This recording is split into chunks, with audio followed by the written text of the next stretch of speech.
Les ressources en eau se raréfient. L'agriculture est le premier consommateur mondial d'eau. Si les zones arides de la planète ne font pas attention, leur agriculture va bientôt se retrouver en difficulté. Le Maroc est un bon exemple de pays qui a pris à cœur ses problèmes d'eau. 1,5 million d'hectares de terres cultivées sont irrigués à l'aide d'un système d'irrigation par gravité qui gaspille l'eau. Mais la situation est en train de changer. Un projet de développement de la FAO réunit les agriculteurs locaux en groupes d'usagers de l'eau. Ces groupes sont responsables des pompes et des tuyaux de goutte à goutte économes en eau, qui leur permettent de semer davantage de cultures de valeur, comme les melons.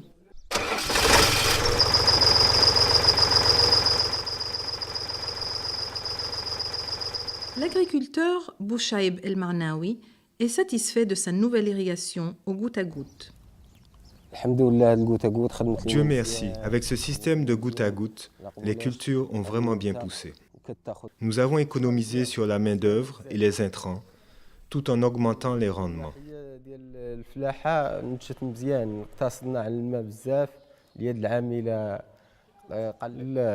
Dans d'autres régions, les agriculteurs commencent à se familiariser avec l'irrigation au goutte à goutte. Et nous leur disons que c'est une bonne chose, que c'est une technique prometteuse. Les agriculteurs ont cultivé des tonnes de melons avec leur nouveau système, mais ont dû les vendre à bas prix aux premiers acheteurs. Mais avec de l'expérience, nous maîtriserons l'aspect de la commercialisation.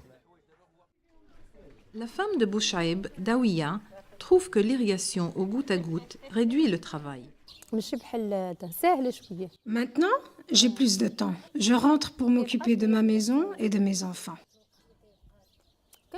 Je tiens à ce que mes filles travaillent bien à l'école. Moi, je n'ai jamais été à l'école. Abdelhak Gemimi, le directeur national du projet, explique les conditions précaires des ressources en eau du pays. Donc, étant donné qu'il y a une certaine régression des apports en eau, donc on va utiliser de l'eau d'une manière un peu plus efficace et un peu plus économe. Et on va tirer meilleur profit, meilleure production de ce peu d'eau qu'on peut utiliser par un système pareil. La formation est décisive pour passer à une nouvelle forme d'agriculture. Le formateur de la FAO, Mohamed Moumen, a travaillé avec les agriculteurs pendant la période de transition. L'agriculteur Mohamed El Aloui regarde en arrière et vers l'avenir. Nous avons l'irrigation ici depuis 1964. Mais maintenant, nous sommes très satisfaits de ce projet car nous réalisons de grosses économies d'eau.